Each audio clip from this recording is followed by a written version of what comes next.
Shalakoya Tamina Tasmai Shri Guruve Namaha Shri Krishna Chaitanya Prabhu Nityananda Shri Advaita Gadadhar Shri Vasari Gaura Bhakta Vrinda Jaya Jaya Shri Chaitanya Jaya Nityananda Jaya Advaita Chandra Jaya Gaura Bhakta Vrinda. So reading from the Chaitanya Charitamrita, Madhya Lila, chapter 15, text number 69. Ihara Krishna Seva Kata Sunya Sarvajan Parama Pavrita Seva Ati Sarvotama. Sri Chaitanya Mahaprabhu then informed everyone, just hear about the pure devotional service rendered to Krishna by Rāghava Pandit. Indeed, Rāghava Pandit's service is supremely pure and highly accomplished.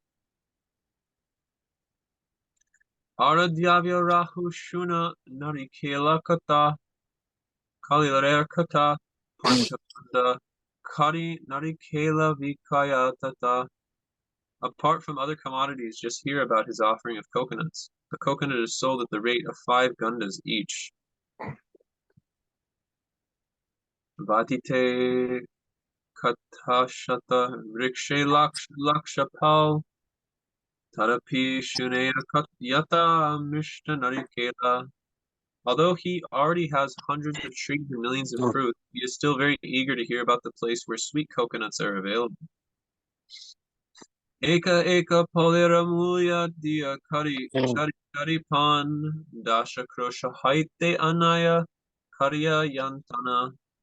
He collects coconuts with great endeavor from a place 20 miles away, and he pays 4 panas each for them.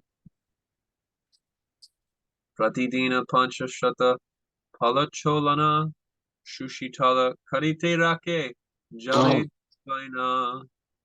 Every day, 5 to 7 coconuts are clipped and put into water to keep cool. Bogayera samaya punna shali samaskari Krishna sarma panakari chat kare mukha chidra kari. At the time of offering boga, the coconuts are again clipped and cleansed, and after holes are made in them at the top, and they are offered to Lord Krishna. Krishna se narikela jal panakari kabu shunya palarakena kabu jalabari. Lord Krishna drinks the juice from these coconuts, and sometimes the coconuts are left drained of juice. At other times, the coconuts remain filled with juice. Jala shunya paladeki pandita harishita palabagi bangi shashya kare satprata purita. When Rāghava Pandit sees that the juice has been drunk from the coconuts, he is very pleased. He then breaks the coconuts, takes out the pulp, and puts it on another plate. Shasha samarpana kari bahire deyana shashya kahan krishna kare shunya bhajana. After offering the pulp, he meditates outside the temple door. In the meantime, Lord Krishna, having eaten the pulp, leaves the plate empty. Kavu shashya kahan puna patra bari samse shadabare panditera prema sindhu base. Sometimes after offering the pulp, Krishna fills the plate again with new pulp.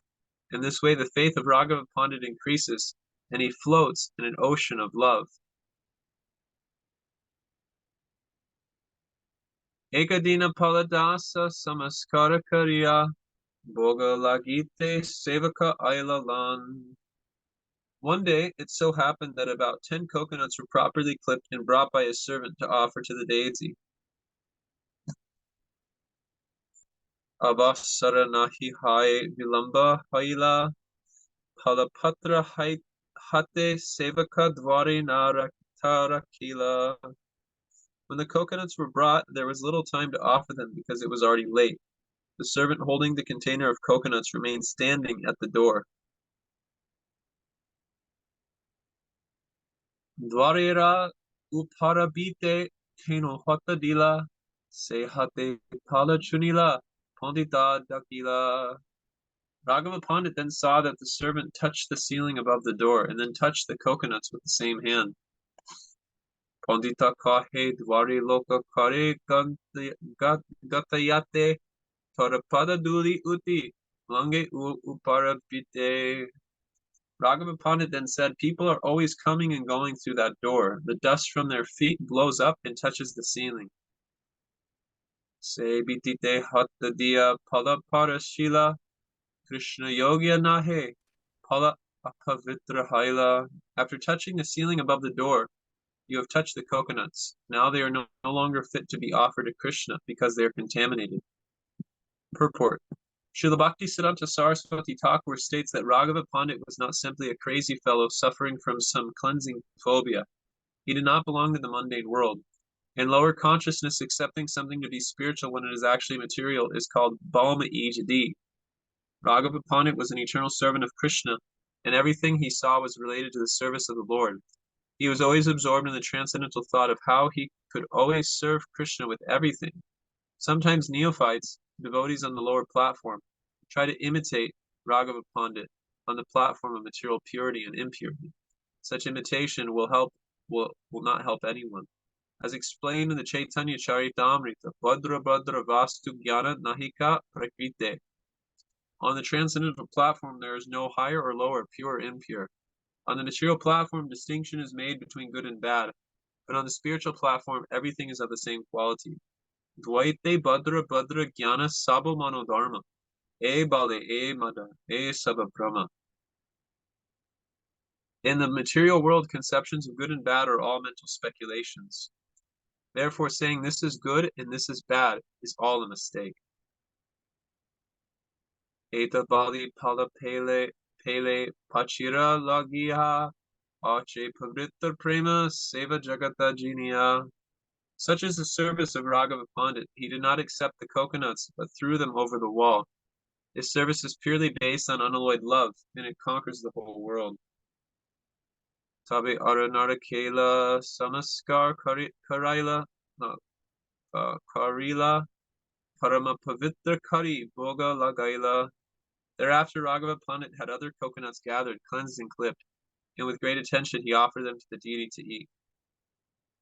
Etamata Kala Amra Nagara Kantala Yaha Yaha Dura Grame Shunya Che Bala. In this way, from distant villages, he collects excellent bananas, mangoes, oranges, jackfruits, and whatever other first-class fruits he has heard about. Bahumuya Dia Ani Kariya Yantana Pavritra Samskara Kari Nivedana. All these fruits are collected from distant places and bought at a high price. After trimming them with great care and purity, Rāghava Pandit offers them to the deity.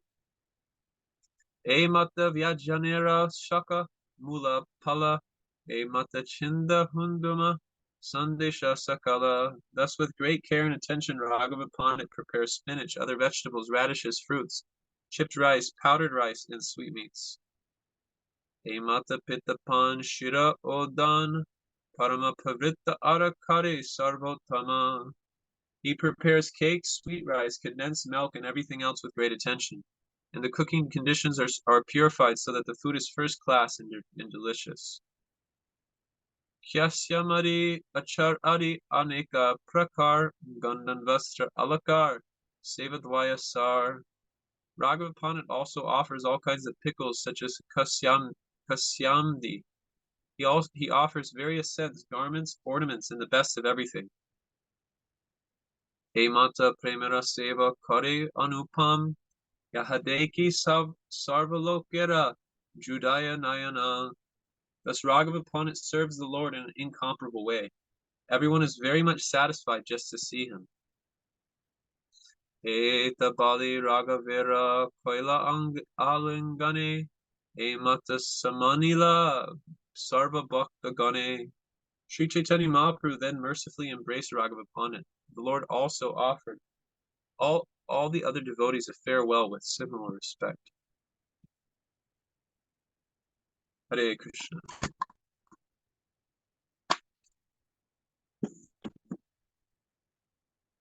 Chaitanya Charitamrita Nitya Karapan Yaha Hoite Premananda Bhaktityan. So here we're learning about the devotion of Srila Rāghava Pandit. And the devotion of Rāghava Pandit is extremely inspiring because we get an understanding that according to the consciousness that we have, according to the consciousness that we're cultivating, that will determine our external surroundings. So it's not that just one can go on hearing and chanting and be neglectful of their surroundings. Actually, the expression of our devotion comes through the service that we render.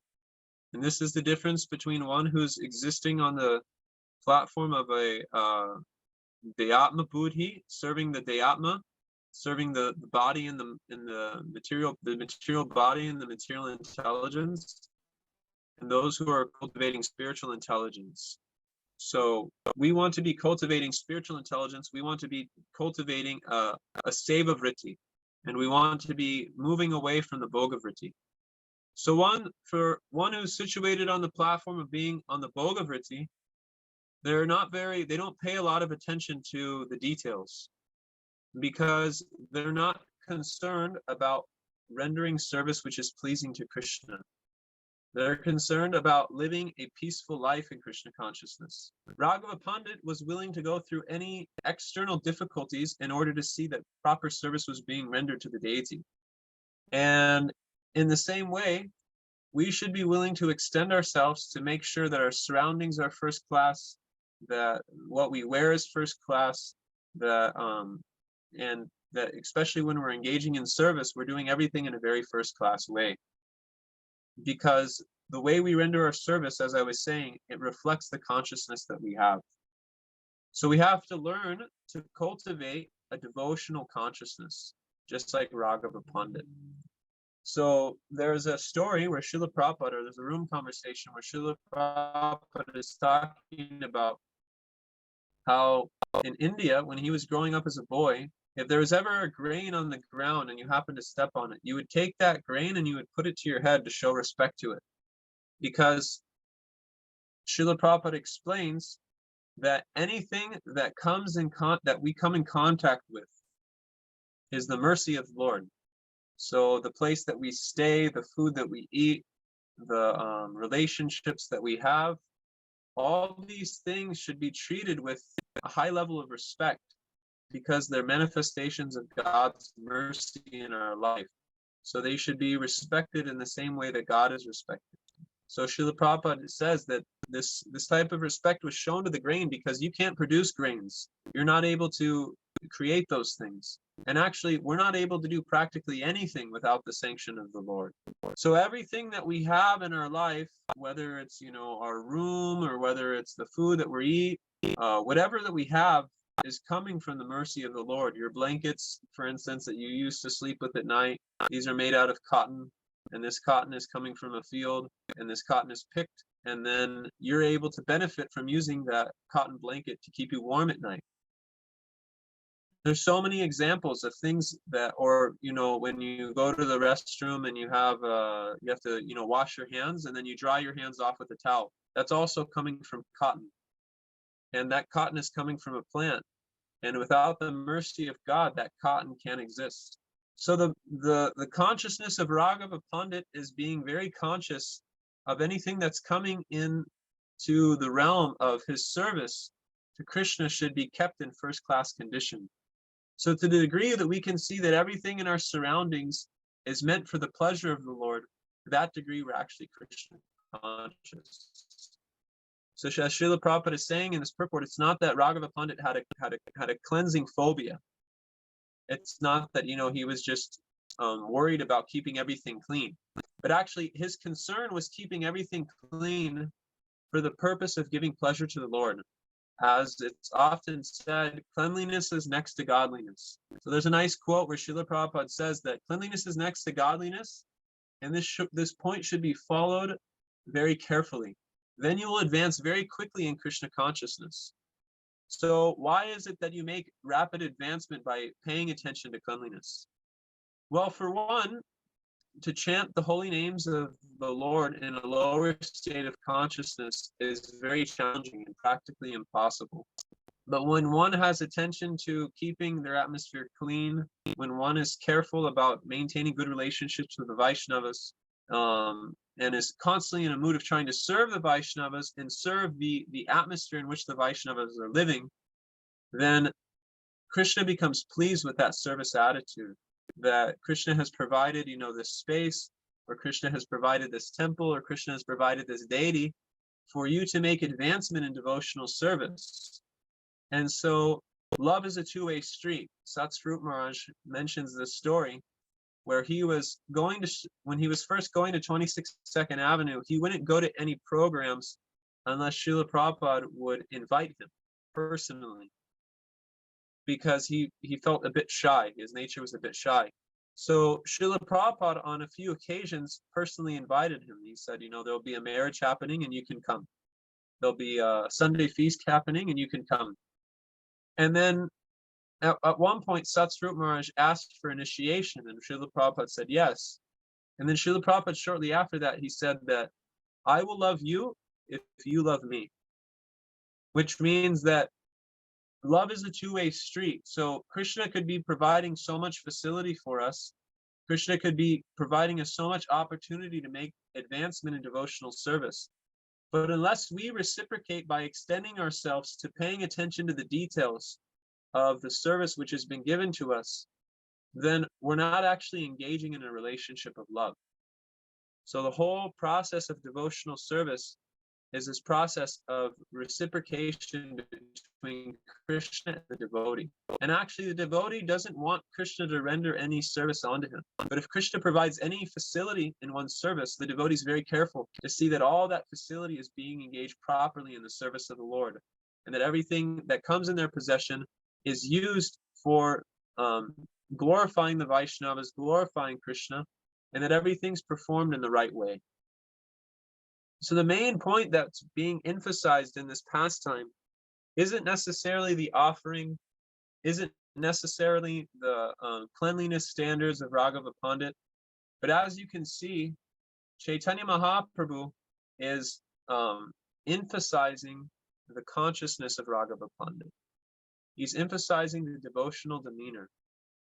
So we have to make an effort to cultivate this devotional demeanor within ourselves. And this devotional demeanor specifically comes through the process of hearing and chanting. Nitya Siddha Krishna Prema Sajja Kabanoi Shravanadi Chitta Chitte Karanai Udoy. If our environment is in a dirty condition, or if our service we're kind of just doing in a lackadaisical way, if anything is being performed with not the first class standard in which a thing could be done, if we're cutting corners in all these things, if you see any of these things going on in your own life, and you can reflect and go back to the root of it.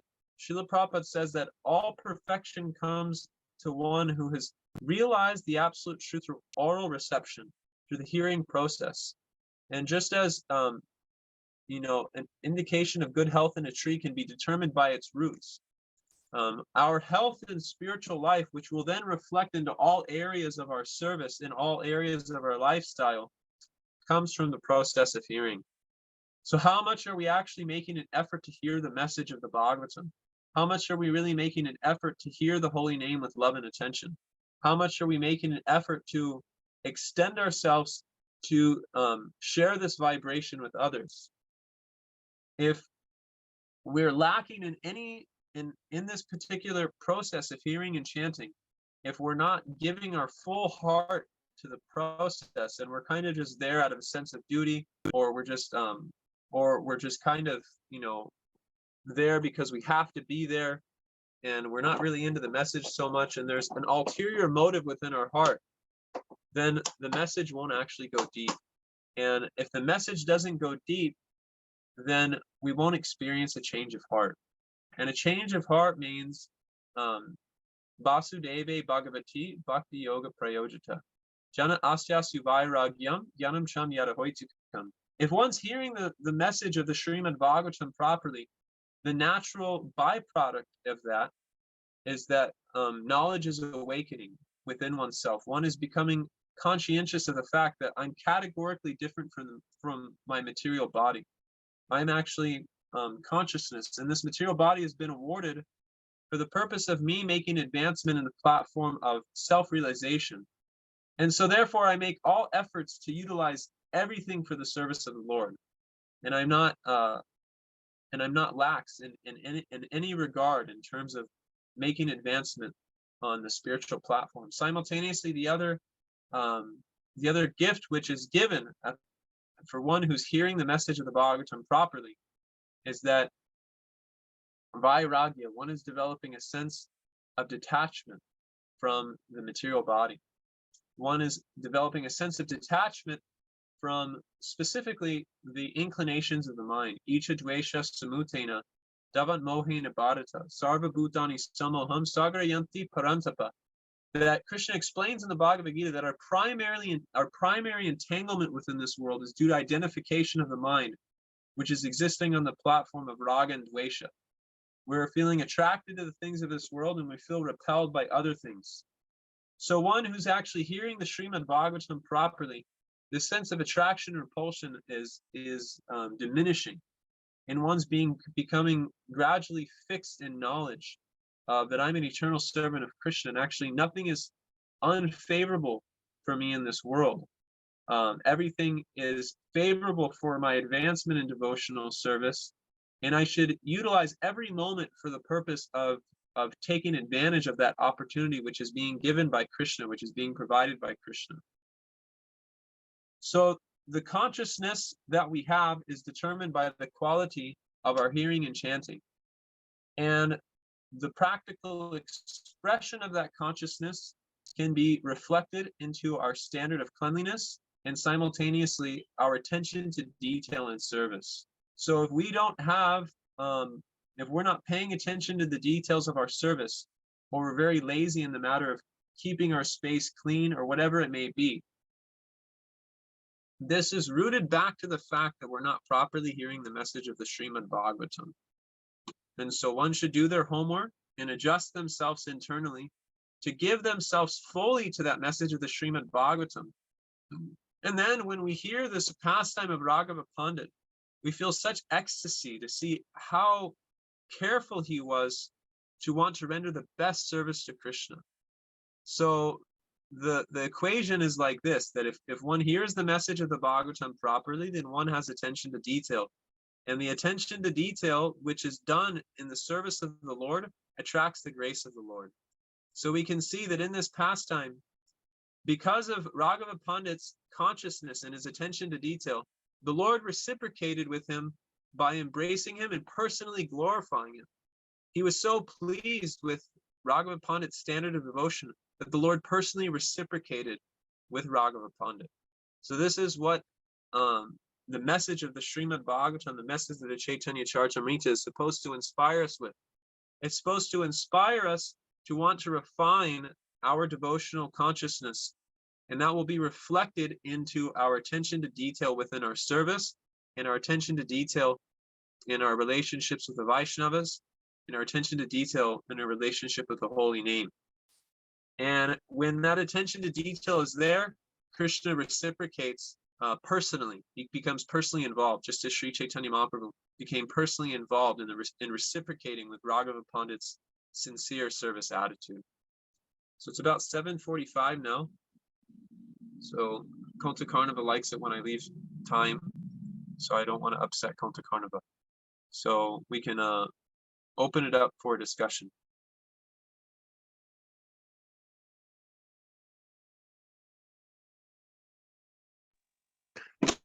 Hare Krishna, thanks very much for the class. Prabhu, I just wanted to just repeat one quote I got from your lecture. This human body, it's a platform that has been awarded to us for the purpose of self-realization. That really stood out to me. Thank you. Hare Krishna.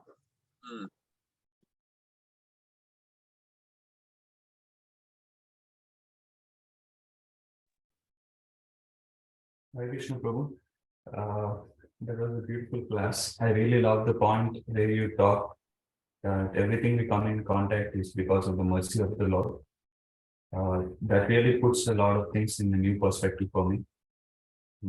Because most of the time when I look at things, I look at them by their individual value they provide to me, rather than them seeing in connection as the mercy of the Lord.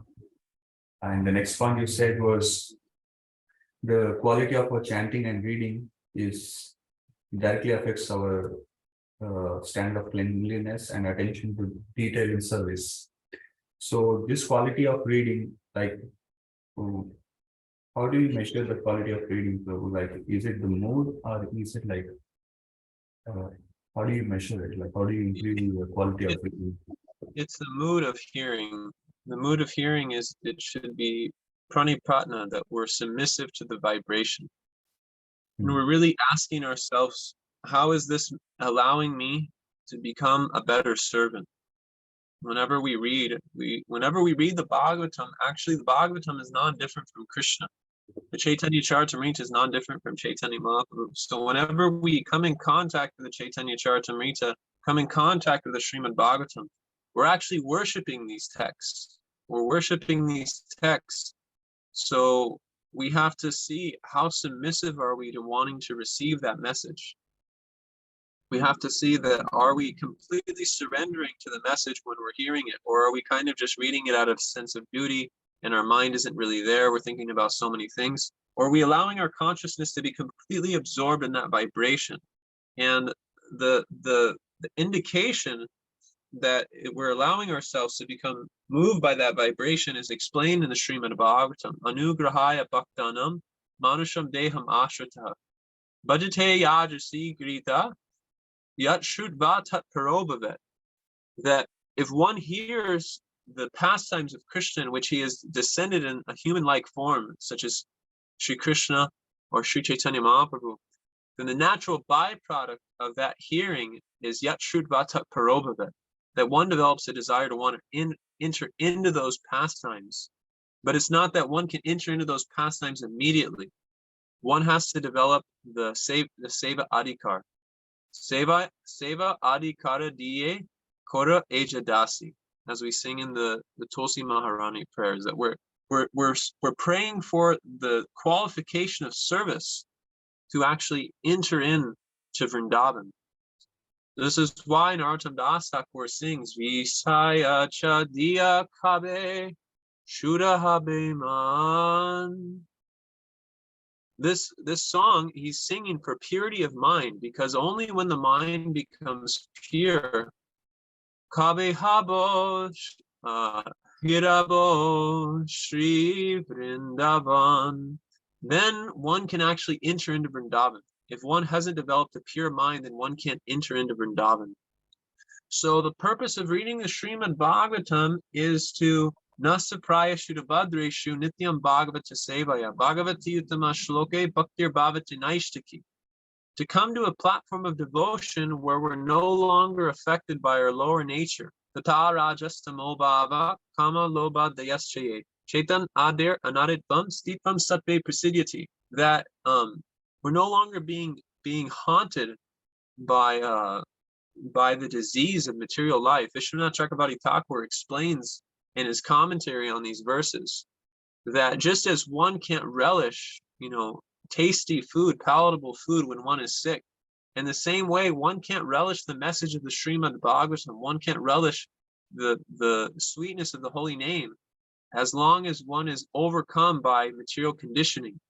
So one has to engage in a very, very determined way to want to hear the Srimad Bhagavatam in such a way that it's purifying the heart. Set Krishna Nama Charitasa Satapta Vidya Pipota Papa Rasanasi Nirochi Kanu. In Radha Radha Dinam Kalada Swada Justas Swadi Kramat Babaditad Galamula Huntri. That the holy name of Krishna is sweet like sugar candy, but one who's affected by ignorance, they consider it to be very bitter. But the miraculous thing is that by simply sticking with the process and sincerely trying to chant the holy name, sincerely trying to read the Srimad Bhagavatam, to bring out a mood of service, then Swadi Kramat Bhavati Tad Garamula Huntri, that just step by step, krame, one gradually develops a taste, one gradually develops that service attitude. So we have to be patient with the process, but simultaneously we have to have this quality of utsaha nishchaya daryat, this enthusiasm to want to apply the process while simultaneously being patient for the process to act.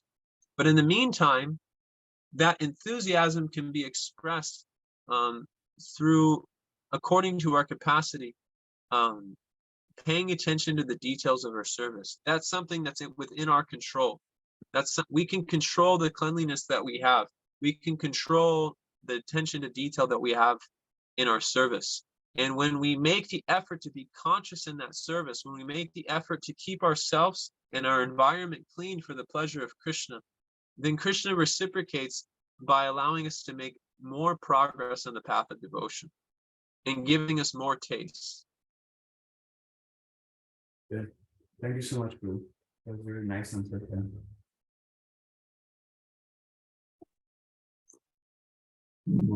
Thanks a lot. Is the time to comment? Yeah, it's okay. Yeah, like I think. Yeah, I think we have till 8 a.m. right? Yeah, we have plenty of time. Go ahead. Yeah, Prabhu, I really relished your the content of the lecture as well as the real meaning of it. One thing which stuck with me was that is the how consciousness reflects as you are like as you observe the finer details of the relationship as well as like the kind of service that you do and getting into the details of it. And in that context, what I was thinking is that, Prabhu, sometimes like I'm pretty sure must have happened in your life, like is that you approach people for or you organize something and you are like you look into the details, or when you approach people you also request their help. But like people ignore you, right? Like my question is that you just take it as just tolerate it and you also ignore it. Like, I mean, how do you take that? Like, Well, there's a story in which one of Srila Bhaktisiddhanta Saraswati's disciples, Hari Das Brahmacari, who later became Bhakti Dayita Madhava Maharaj. So in this particular instance, when he was a brahmachari, Hari Das Brahmachari, he was sent to, I think, Assam to help run a festival in Darjeeling, and because there was going to be a temple opening. So when he got there, practically nothing was developed. And no preparations for the festival were prepared, and nothing was organized. So Bhaktisiddhanta Saraswati, Srila Madhava Maharaj, Bhaktisiddhanta Saraswati gave him a nickname that he had volcanic energy, that he could do a lot in a short period of time. So Bhakti Dayita Madhava Maharaj, he organized this whole festival practically in 3 days. The pandal, the boga, everything. He practically engaged the entire city for the opening of this temple. And the festival was a huge success. And Bhaktisiddhanta Saraswati was praising the outcome of the festival. Now, after the festival, one of his godbrothers was telling him that, you should tell Maharaj about the standard that it was like when we got here, because it was completely unacceptable. And Madhava Maharaj, being very humble, didn't really want to kind of tell Bhaktisiddhanta Saraswati, but his godbrother kept pushing him. So when he pushed him and he pushed him and he pushed him, Madhava Maharaj kind of gave in. So he approached Bhaktisiddhanta Saraswati and he told him what happened, how they arrived at the festival, and there was no facility, and basically we had to do everything. And then Bhaktisiddhanta Saraswati chastised him. He said, "Why do you expect so much?" And then he could see Madhava Maharaj became a little bit submissive and humble. So Bhaktisiddhanta Saraswati changed his demeanor. And then he said the service to the spiritual master is the sole responsibility of the disciple. If anyone comes to assist the disciple in that service, the disciple simply feels grateful and sees it as the mercy of the Lord. Srimati Radharani is the proprietor of all service. If anyone comes to help her in that service, then she simply feels grateful. So we should never expect facility. We should never expect assistance. We should never expect anything from anyone. It's just like if anyone's ever got out and distribute books, my Guru Maharaj often says that. They're not inclined to stop and speak to us, actually. You know, they're going about their own day. They have their own life that they're living. If they come and speak to us, we should simply feel grateful. But we shouldn't be condescending. We shouldn't look down upon them.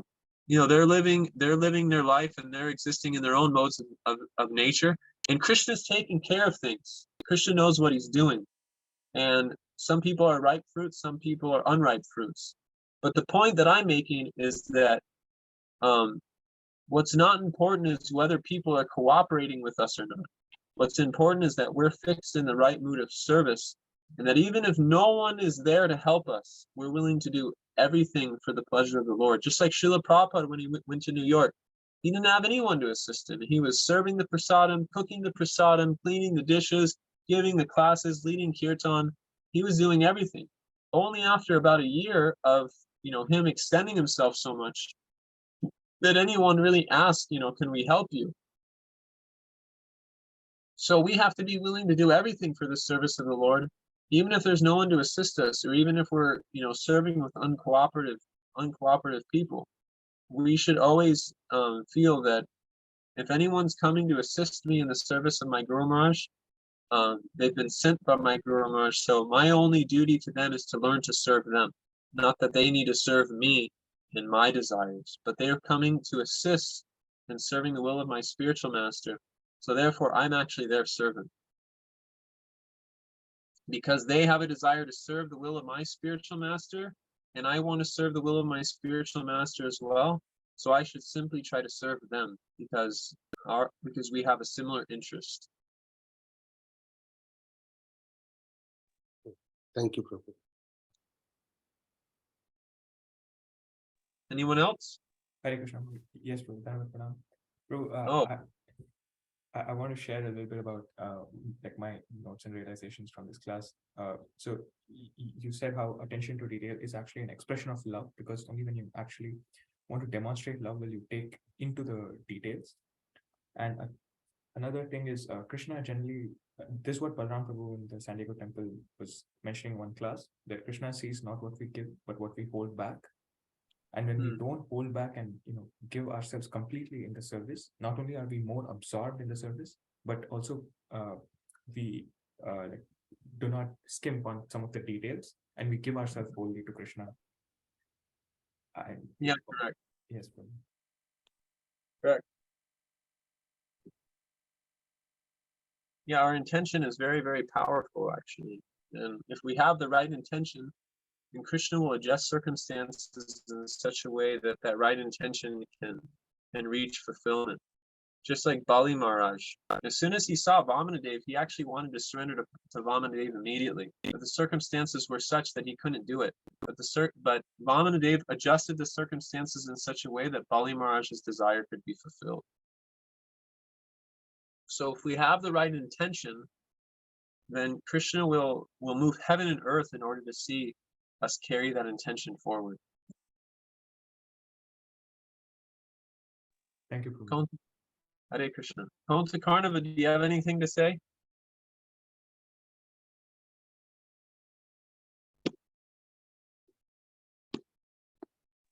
Hare Krishna Prabhu, thank you so much for the class. I really like how you connected this to cleanliness and attention to details. It is something that we can control. It's within our controlling power. I want to ask one question, Prabhu, that Krishna says that I personally carries what a devotee lacks and preserves what he has. So is it only at a certain level, just like he's reciprocating personally to Rāghava Pandit?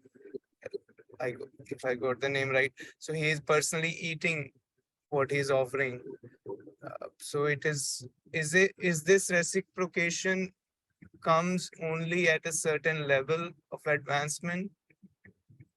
No, reciprocation happens at all levels. Otherwise, there's no reason to continue on in the service. Srila Prabhupada explains this in his introduction to the Nectar of Devotion, that what drives forward any man in their particular field of activity is the pleasure that they derive from it.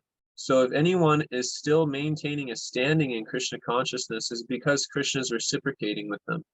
One can't go on serving unless there's reciprocation. And that's what aparad is. Aparad kind of cuts off that reciprocation. And so one doesn't feel inspired to go on serving anymore. That's why we have to be careful in our relationships with the devotees. And we have to be careful with our in the mood, in the attitude that we're cultivating, the attitudes that we're cultivating. I heard Guru Maharaj say something about this thinking, feeling, and willing. This is something Srila Prabhupada spoke about. So everything starts at the platform of thinking, which is more or less like our intention. So Krishna sees that intention and he reciprocates immediately. There's this nice verse in the Srimad Bhagavatam in which Gajendra is praying in a most beautiful way.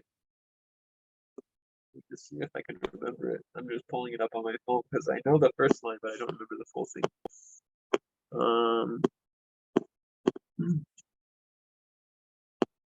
So it goes, Madrik Prapanam Pasupasha Vimokshanaya Muktaya Budi Kurunaya Namo Nalaya. So I'm saying a Sarvam Tanubrin Manasi Pratita Pradyagrise Bhagavate Brihate Namaste. So in this verse, Gajendra is saying that since an animal such as me has surrendered unto you, who are supremely liberated, certainly you will release me from this dangerous situation. Indeed, being extremely merciful, you incessantly try to deliver me. By your partial feature as Paramatma, you are situated in the hearts of all embodied beings. You are celebrated as direct transcendental knowledge, and you are unlimited. I offer my respectful obeisances unto the Supreme Personality of Godhead. So Krishna is sitting in the heart and he's waiting to reciprocate. And it's not that he's waiting for us to pray, but he's doing it already. It's just we have to extend ourselves and see how he's doing it. This alaya means Krishna is always attentive to our deliverance. Krishna is always attentive to how we're trying to extend ourselves to him, or our lack of willingness to extend ourselves to him. He's still extending himself in the form of Paramatma, trying to give us direction. In this beautiful verse, I think it's Upadrastanumantam cha Bharta Bhokta Maheshwaram Sudaram Sarva Bhutanam Gyanthamam Shantim. No, that's not it. Upadrastanumantam cha Bharta Bhokta Maheshwaram Paramate teach a piyukto Dehi Smim Purusapara. So this verse is talking about how that beyond our nature of material conditioning. The verse before this is Purusha Prakriti Stohi Bhonte Prakriti or Jangunan. That the living entity is being pulled like a prisoner by the ropes of their material conditioning. But beyond that material conditioning is the Paramatma, who is the sanctioner and the facilitator and the supreme controller of everything. So ultimately, the Paramatma is controlling everything, not our material conditioning. So the Paramatma can adjust material conditions in order to make someone Krishna conscious. That's what's happening on book distribution. I mean, you're approaching people who've never heard of Krishna before in their entire life. Some of them have never even heard of karma or reincarnation, but they're buying books. Why are they buying books? Because Upadrastanu Mantam Sha Bharta Bhokta Maheshwaram Paramate Teach Apiyukto Dehi Smim Purusapara. That he's the overseer and the permitter. So if Krishna wants to make us Krishna conscious, he can adjust circumstances in such a way that he will. And as a devotee, we can guarantee that he's working very hard for that purpose. Srila Prabhupada says in the Isha Upanishad that actually Krishna desires our deliverance more than we do. So Krishna is reciprocating constantly. The problem is that we're not reciprocating in return. That's the main thing. It's not that Krishna is not reciprocating. Krishna is always extending himself. Krishna is giving us air to breathe. Krishna is giving us clothes to wear. He's giving us eyes to see. And if our eyes aren't working, he gives us glasses. He gives us everything that we need, but we don't extend ourselves to him. It's just like Srila Prabhupada was telling Satsvarup Maharaj, I'll love you if you love me. So we have to learn to love Krishna. It's not that we should just be waiting for Krishna's reciprocation, because Krishna is already reciprocating, because he's Sudaram Sarva Bhutanam. He's the well-wishing friend of everyone. But the thing is, we're not conscious of that And so therefore we suffer.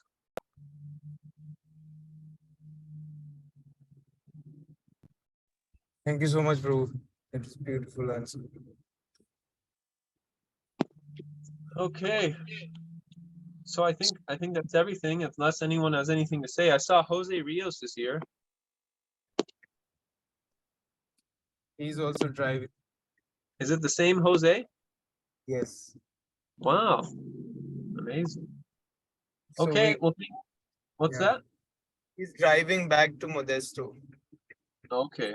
Okay. Did he go to Sadhu Sangha with you all? Yes, Prabhu. Oh, wonderful, wonderful, wonderful.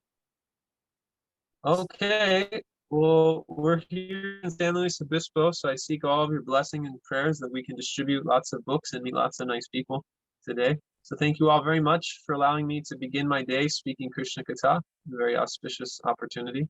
I don't always get to stay in a temple to see the deities, but at least I get to glorify Krishna by speaking Krishna Katha every other Tuesday. It's a very wonderful benediction. Let's thank Devavrata Prabhu by saying 3 big Haribol. Haribol. Haribol. Haribol. Haribol. Haribol. Thank you, Prabhu. Haribol. Pancha Kalpatarubhesha